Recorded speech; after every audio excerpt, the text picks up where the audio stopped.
Hai Sobat Kecepikong 1996. Apa kabar semuanya? Oke, balik lagi di video lainnya. Hari ini kita bakal bahas topik yang bisa dibilang sering banget kita abaikan. Banyak orang nggak sadar atau malah cuek sama tanda-tanda peringatan ini. Jadi kita langsung ke intinya aja. Ada beberapa hal yang diucapkan seseorang yang harusnya langsung bikin alarm di kepala kamu bunyi kencang. Jadi gini guys, nggak semua orang tuh layak buat dapetin waktu, energi, atau respect kamu. Tapi masalahnya tuh gini, banyak yang malah nge-skip tanda-tanda peringatan ini. Kayak kita kadang mikir bisa ngubah orang itu, bisa ngasih pengertian, atau lebih parah lagi mau ngebuktiin kalau mereka layak diperjuangkan. Tapi coba dengerin baik-baik dulu ya, begitu seseorang ngomong hal tertentu, itu sebenarnya udah jadi kode keras tentang pola pikir mereka, ekspektasi mereka, dan yang paling penting, mereka ngelihat kamu sebagai seseorang yang layak dihormati, atau cuma jadi alat buat kepentingan mereka. Gak mau kan kalau cuma jadi alat doang? Gak mau cuma diporotin kan?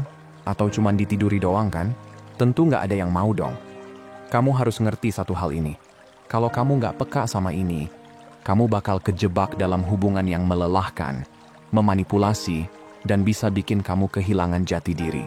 Makanya, topik ini penting banget.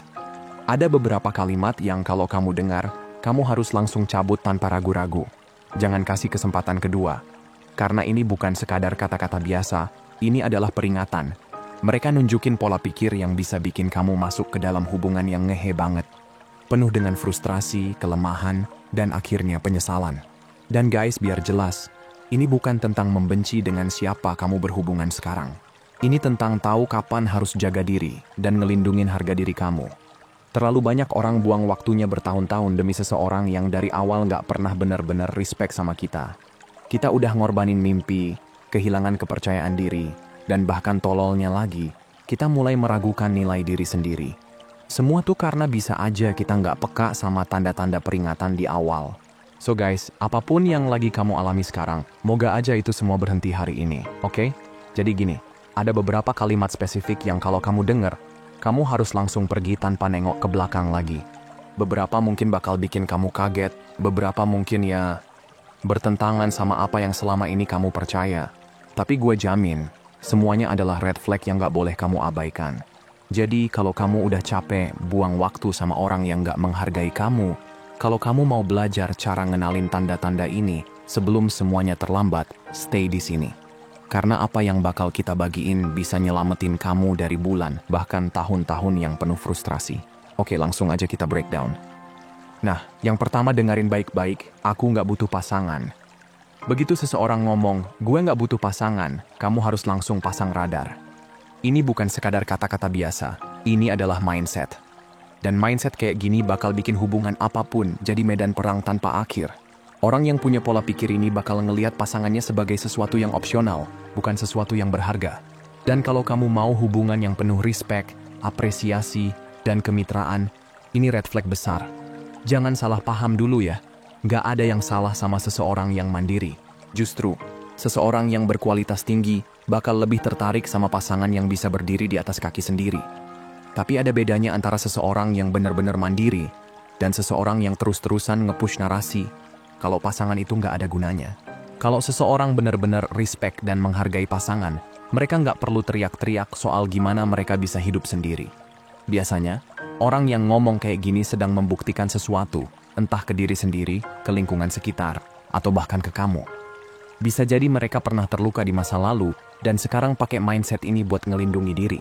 Bisa juga mereka terlalu kebawa budaya modern yang sering meremehkan peran pasangan. Tapi intinya cuma satu. Orang yang percaya mereka nggak butuh pasangan, nggak akan pernah benar-benar menghormati pasangannya. Dan kalau nggak ada respect dari awal, hubungan itu udah mati sebelum sempat dimulai. Contohnya bentuk nyata di kehidupan sehari-hari. Misalnya, kamu mulai pacaran sama seseorang yang dengan bangga bilang, "Gua nggak butuh pasangan buat bahagia." Awalnya kamu mungkin nggak terlalu mikirin, tapi makin lama kamu mulai sadar ada yang aneh. Mereka jarang menghargai pendapat kamu, selalu nge-challenge keputusan kamu. Bukan karena nggak setuju, tapi cuma buat ngebuktiin kalau mereka nggak bergantung sama kamu. Mereka nolak buat ngasih kamu ruang, buat memimpin, ngeabaikan usaha kamu, dan setiap kali kamu coba buat jadi pasangan yang baik, mereka selalu ngingetin kalau mereka nggak butuh kamu. Akhirnya, kamu sadar kalau ini bukan hubungan, ini kompetisi. Kamu berusaha jadi seseorang yang berharga buat orang yang udah meyakinkan dirinya sendiri kalau pasangan itu nggak ada nilainya. Dan itu permainan yang bakal bikin kamu kalah. Kesimpulannya, orang yang nganggep pasangan itu nggak penting, nggak akan pernah benar-benar bisa menghargai apa yang pasangan bisa kasih. Mereka akan selalu siap buat cabut kapan aja, karena mereka percaya mereka bisa ngelakuin semuanya sendiri. Tapi kalau kamu orang yang punya value tinggi, kamu nggak akan buang waktu buat ngebuktiin diri ke seseorang yang dari awal aja udah nggak mau lihat nilai kamu. Cabut aja bre. Karena seseorang yang benar-benar menghargai pasangannya, nggak cuman ngomong doang, tapi juga nunjukin lewat tindakan. Oke, lanjut ya. Nah, kalimat ngehe kedua ini asli hampir dari kita semua pasti pernah dengar, yakni mantan gue itu toksik banget. Jadi gini guys, pas seseorang bilang, mantan gue tuh toksik banget anjing. Reaksi pertama kamu mungkin ngerasa kasihan atau kepikiran buat jadi orang yang lebih baik dari mantannya. Tapi sebelum kamu keburu masuk perangkap itu, tarik napas dulu. Karena kalimat ini bisa berarti lebih dari yang kamu pikirkan. Iya, jelas ya. Ada orang-orang yang emang toksik. Ada hubungan yang buruk, pengalaman buruk, dan yang jadi korban itu ada. Tapi kalau seseorang selalu nyalahin mantannya atas semua hal buruk yang terjadi, tanpa pernah nyebut sedikit pun kesalahan mereka sendiri, itu red flag yang jelas banget. Karena orang yang nggak bisa ngakuin kesalahannya sendiri di masa lalu, kemungkinan besar bakal ngulang pola toksik yang sama di hubungan berikutnya.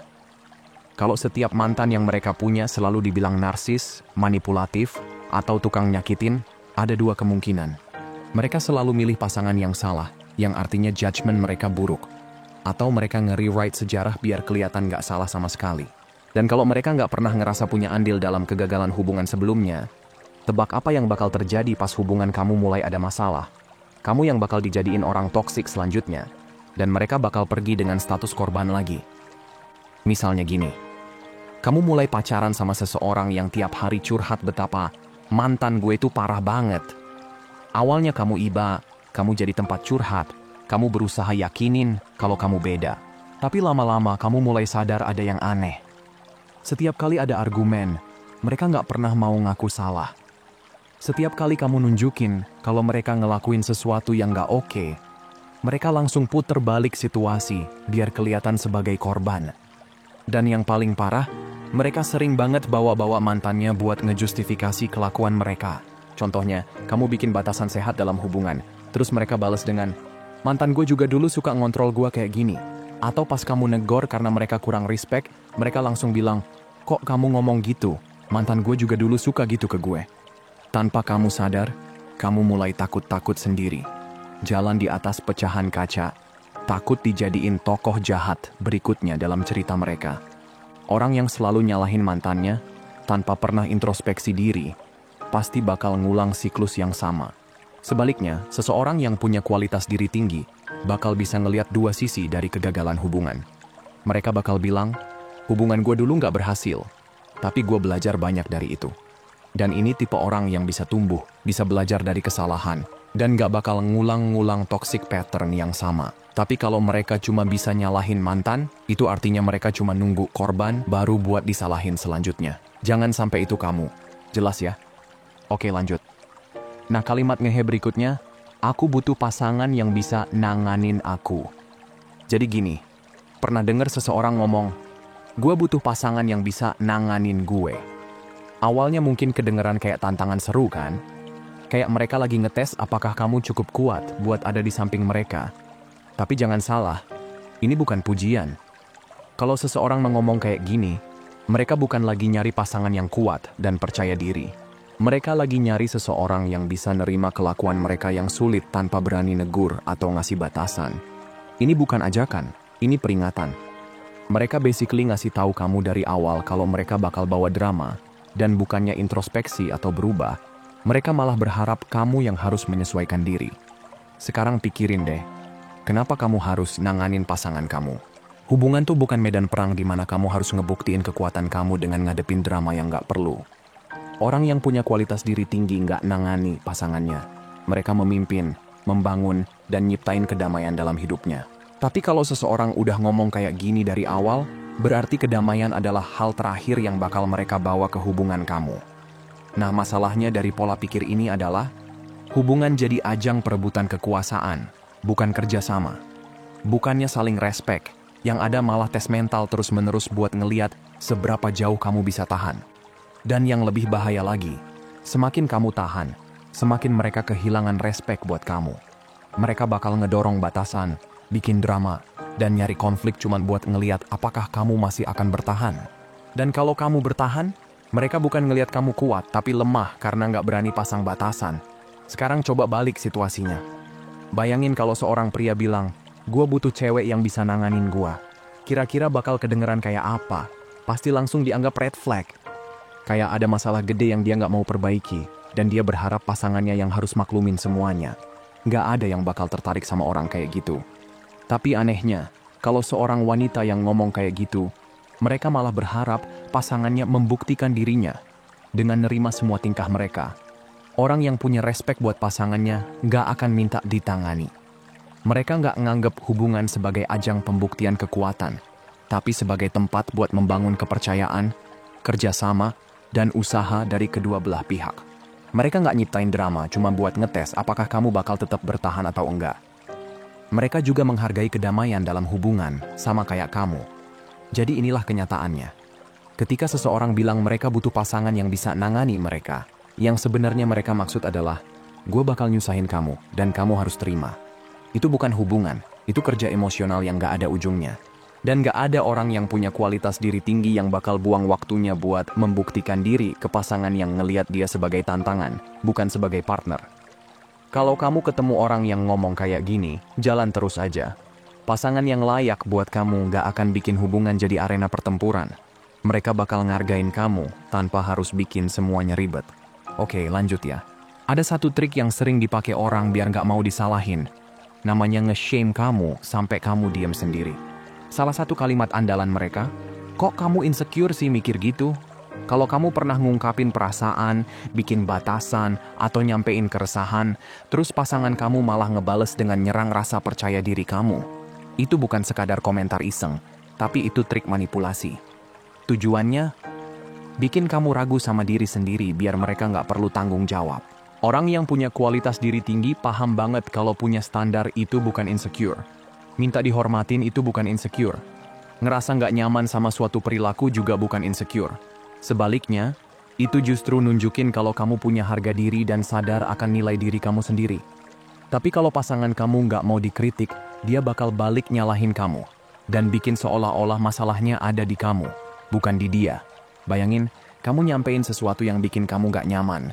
Bukannya diajak ngobrol baik-baik, kamu malah langsung disalahin. "Kok kamu insecure sih? Perasaan biasa aja." Ujung-ujungnya, kamu malah sibuk ngebela diri, ngejelasin kalau kamu gak insecure, bukannya ngobrolin masalah aslinya.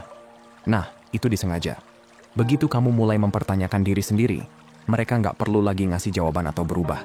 Yang lebih parah, banyak orang malah kejebak sama trik ini. Mereka mulai mikir, "Jangan-jangan bener ya? Mungkin gue cuman lebay, mungkin gue harus diem aja." Akhirnya, mereka mulai takut ngomong, mulai ngilangin batasan mereka sendiri, dan mulai jalan di atas kulit telur, cuma biar nggak dicap insecure. Tapi yang perlu kamu tahu, ini bukan bentuk kepercayaan diri dari pasangan kamu. Ini bentuk ketidakpedulian. Orang yang beneran respect sama kamu nggak bakal ngedismiss perasaan kamu gitu aja. Mereka nggak bakal nge-shut kamu down setiap kali kamu berusaha komunikasi. Mereka bakal dengerin, ngerespons, dan coba cari solusi bareng. Tapi kalau setiap kali kamu ngomong, kamu malah diserang dengan, "Kok kamu insecure sih?"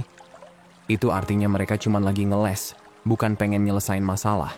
Ini bukan soal kamu yang terlalu sensitif atau terlalu mikirin sesuatu yang kecil. Ini soal kamu sadar kapan kamu lagi dimanipulasi. Orang yang punya kualitas diri nggak akan biarin dirinya dipermainkan sampai kehilangan standar sendiri. Mereka bakal tetap teguh, jelas dalam komunikasi, dan gak gampang kebawa omongan yang bikin mereka ragu sama diri sendiri. Kamu harus ngerti polanya. Begitu kamu bawa suatu masalah, dia langsung bikin kamu ngeraguin diri sendiri. Bukannya ngejelasin perilakunya atau ngeliat dari sudut pandang kamu, dia malah ngebalikin semuanya ke kamu. Ini manipulasi. Karena kalau dia bisa bikin kamu ngerasa perasaan kamu gak valid, dia menang tanpa harus berubah sedikit pun. Jadi kalau pasangan kamu terus-terusan ngegas kalau kamu protes dan ngebales dengan, "Kok kamu insecure sih?" Percaya deh, itu bukan pasangan yang menghargai kamu. Itu bukan orang yang mau tumbuh bareng. Itu tipe pasangan yang gak mau dikritik dan maunya hubungan berjalan satu arah. Dan kalau udah kayak gitu, daripada buang-buang waktu, lebih baik kamu jalan terus aja. Oke, lanjut ya. Oke, kalimat ngehe lainnya adalah, kalau ada yang bilang, banyak yang mau sama aku, percayalah, itu bukan sekadar omongan iseng. Itu tes. Dia mau lihat reaksi kamu.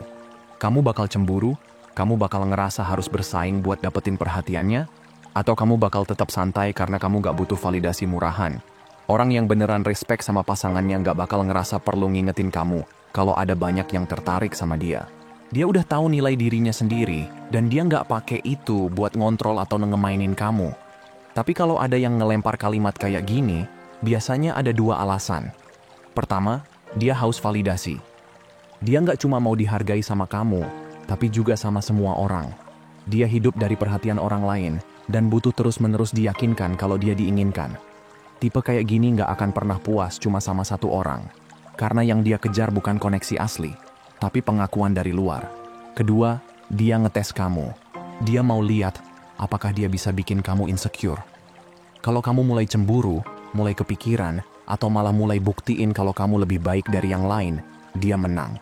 Dia tahu sekarang dia bisa ngontrol emosi kamu. Tapi orang yang punya kualitas diri tinggi nggak bakal masuk ke perangkap ini.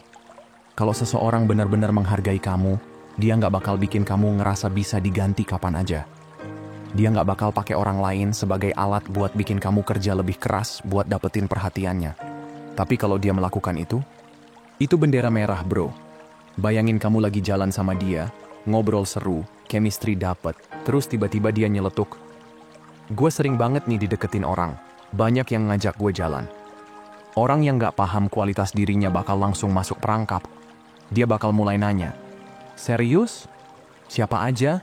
Atau yang lebih parah, ya, gue pasti lebih baik dari mereka. Tanpa sadar, kamu udah masuk ke permainan ini dan mulai berkompetisi buat dapetin validasi. Dan sekarang, pasangan kamu tahu kalau dia bisa ngontrol kamu. Tapi orang yang punya kualitas diri tinggi, dia gak goyah. Paling dia cuma nyengir dan jawab santai, oh ya, bagus buat mereka. Atau kalau mau lebih tegas, lihat aja nanti bisa nggak mereka keep up. Dia nunjukin kalau dia nggak gampang tergoyahkan, dan dia nggak main di level itu. Kalau pasangan kamu mulai mainin trik kayak gini, itu tanda kalau dia lebih ngehargain perhatian daripada kesetiaan. Dan kalau perhatian lebih penting buat dia daripada kamu, ngapain buang waktu? Orang yang beneran respect dan mau sama kamu nggak bakal bikin kamu ngerasa jadi opsi, tapi prioritas. Jadi, jalan aja dan cari jemput lain, biarin orang lain ngejar dia. Orang yang punya kualitas diri nggak bersaing buat validasi. Dia yang milih. Oke, lanjut ya bre. Nah kalimat ngehe lainnya adalah, kalau ada yang bilang, cowok sejati itu harus begini, atau cewek sejati itu harus begitu, stop dulu. Tanya ke diri sendiri. Siapa yang nentuin standar itu? Karena 9 dari 10 kali, kalimat ini bukan soal jati diri, tapi cuma trik buat bikin kamu ngelakuin apa yang dia mau. Begitu ada yang mulai ngatur-ngatur, cowok sejati harus gini, atau cewek sejati harus gitu, itu biasanya karena dia punya agenda sendiri. Dia pengen kamu nurut, ngorbanin standar kamu, ngilangin batasan kamu, bahkan kadang sampai ngelupain harga diri, cuman buat ngebuktiin kalau kamu cukup baik buat dia. Tapi gini ya, orang yang punya kualitas diri nggak bakal nurut begitu aja sama aturan yang dibuat sama orang yang bahkan nggak paham soal jati dirinya sendiri. Dan ini jebakan yang banyak orang jatuh ke dalamnya. Banyak yang tumbuh dengan pemikiran kalau nilai dirinya ditentukan dari seberapa baik dia memenuhi ekspektasi orang lain. Akhirnya, banyak yang rela ngelakuin apa aja, ngalah terus, nurut tanpa mikir, cuma biar nggak dicap nggak sejati. Bangun guys! Kalau seseorang harus ngingetin kamu buat jadi cowok sejati atau cewek sejati, itu tandanya dia nggak respect sama kamu. Orang yang punya nilai nggak butuh validasi dari siapapun buat nentuin jati dirinya. Dia tahu siapa dirinya, dia berdiri teguh, dan dia nggak gampang dikontrol sama manipulasi emosional. Dan satu hal yang jelas, kalimat kayak gini hampir nggak pernah dipakai buat hal yang benar-benar ngangkat kamu. Nggak ada yang bilang, cowok sejati itu fokus sama tujuan hidupnya, atau cewek sejati itu jaga kesehatan mental dan emosinya. Enggak, yang sering kamu dengar malah, cowok sejati harus bayarin semuanya, atau Cewek sejati harus tahan sama cowok dominan. Intinya, lakuin apa yang gua mau, kalau enggak kamu bukan laki atau perempuan sejati. Dan yang lebih parah, banyak yang kejebak. Mereka mulai overkompensasi, ngerasa harus buktiin diri biar dapat respect. Padahal respect itu bukan buat mereka yang sibuk cari validasi, tapi buat mereka yang pegang kendali atas hidupnya sendiri. Jadi realitanya, jadi laki atau perempuan sejati itu bukan soal ngikutin standar orang lain. Ini soal jadi diri sendiri, kuat dan mandiri. Orang yang punya kualitas diri nggak bakal gampang dimanipulasi. Dia punya prinsip, dan dia nggak butuh izin dari siapapun buat jadi dirinya sendiri. Jadi kalau ada yang bilang, kalau kamu cowok cewek sejati, kamu harus begini, kamu nggak perlu debat, nggak perlu ngebela diri. Cukup senyum, balik badan, dan jalan. Karena begitu kamu mulai ngerasa harus ngebuktiin jati diri kamu ke dia, kamu udah kalah. Oke, terakhir, dan nggak kalah penting. Kalau ada yang bilang, kalau kamu nggak ngelakuin ini, gue cari yang lain. Itu bukan sekadar pernyataan biasa. Itu sebenarnya kode keras soal cara pikir dia. Ini manipulasi tingkat tinggi. Dan dibaliknya ada rasa entitlement gede banget. Dia nggak nyari hubungan yang sehat. Dia nyari transaksi. Kalau kamu nggak bisa kasih apa yang dia mau, dia siap ganti kamu kayak barang sekali pakai. Dan disinilah banyak orang salah langkah. Bukannya sadar kalau ini red flag gede, mereka malah panik. Mulai usaha lebih keras, ngalah, ngelakuin apapun buat bikin dia tetap stay. Tapi serius deh, kenapa kamu mau mempertahankan orang yang nganggep kamu gampang diganti? Orang yang punya nilai dalam hidupnya nggak bakal mau dikontrol pakai ancaman kayak gini. Ini sebenarnya tes. Cara kamu nanggepin bakal nentuin gimana dinamika hubungan kalian ke depan. Kalau kamu langsung nurut dan lakuin apa yang dia mau, selamat, kamu baru aja kasih dia senjata buat ngontrol kamu seumur hidup. Hari ini permintaannya kecil, besok lebih besar, lama-lama kamu nggak sadar kalau dia yang pegang kendali penuh dalam hubungan. Orang yang respect sama pasangannya nggak bakal main ancaman buat dapetin apa yang dia mau. Dia bakal ngomong baik-baik, komunikasiin perasaannya, dan nyari solusi bareng. Tapi kalau dia sering banget ngeluarin ultimatum, itu bukan hubungan, itu permainan kekuasaan. Dia cuma mau lihat seberapa jauh kamu bakal ngejar dia. Dan kalau kamu kejar, dia menang. Masalahnya, banyak orang yang terjebak dalam mindset takut kehilangan. Mereka mikir, kalau gue nggak nurut, dia bakal pergi, terus gue bakal sendirian. Padahal realitanya, kalau dia gampang ninggalin kamu cuman karena hal sepele, dia emang nggak pernah benar-benar sayang. Coba deh kamu pikir, kamu yakin bisa bangun hubungan yang kuat sama orang yang doyan main ancaman? Kalau dia gampang banget ngomong gue cari yang lain aja, itu berarti dia emang udah mikirin opsi lain dari awal. Dia bukan loyal sama kamu, dia loyal sama apa yang kamu kasih ke dia. Jadi kalau ada yang nyoba ngontrol kamu pakai ancaman kayak gini, jangan debat, jangan memohon, apalagi ngorbanin prinsip kamu. Cukup senyum, angguk, dan bilang, silakan. Dijamin, situasi bakal langsung berubah. Kenapa? Karena orang yang berani pergi, itu orang yang nggak bisa dikontrol. Orang yang beneran respect sama kamu nggak bakal ngetes kamu, nggak bakal memanipulasi, dan gak bakal bikin kamu merasa harus terus membuktikan diri. Kalau dia udah mulai main ancaman, itu berarti dia gak ngelihat kamu sebagai partner, tapi sebagai orang yang bisa dia kendalikan. Dan begitu kamu nurut, kamu udah kalah. Banyak yang gak sadar kalau sebenarnya mereka gak harus nerima perlakuan kayak gini. Begitu ada yang mulai main ultimatum, itu tandanya dia lagi ngetes kamu, mau lihat kamu bakal tunduk atau enggak. Sayangnya, banyak yang malah jatuh ke perangkap ini dan nurut demi menjaga hubungan. Padahal hubungan yang sehat itu bukan soal takut kehilangan, tapi soal dua orang yang saling respect dan gak main game. Ingat satu hal, kalau dia gampang ngetes kamu, berarti dia juga gampang ganti kamu. Dan kalau dia gampang gantiin kamu, berarti dia gak pernah benar-benar menghargai kamu dari awal. Jadi jangan debat, jangan buang waktu. Cukup senyum, putar badan, dan jalan pergi. Itu power move terbaik yang bisa kamu lakuin. Oke guys, itu aja buat hari ini. Semoga kalian suka sehat selalu ya, dan semoga harinya menyenangkan seperti biasa guys. Hargai diri kamu di atas perasaan kamu. Abaikan apa yang kamu rasain, dan ingat apa yang kamu layak dapetin. Kalau mau hubunganmu jauh lebih baik dan sehat, hargai dan perlakukan dengan baik diri sendiri dulu. Makasih udah nonton ya, dan sampai jumpa di video berikutnya teman-teman.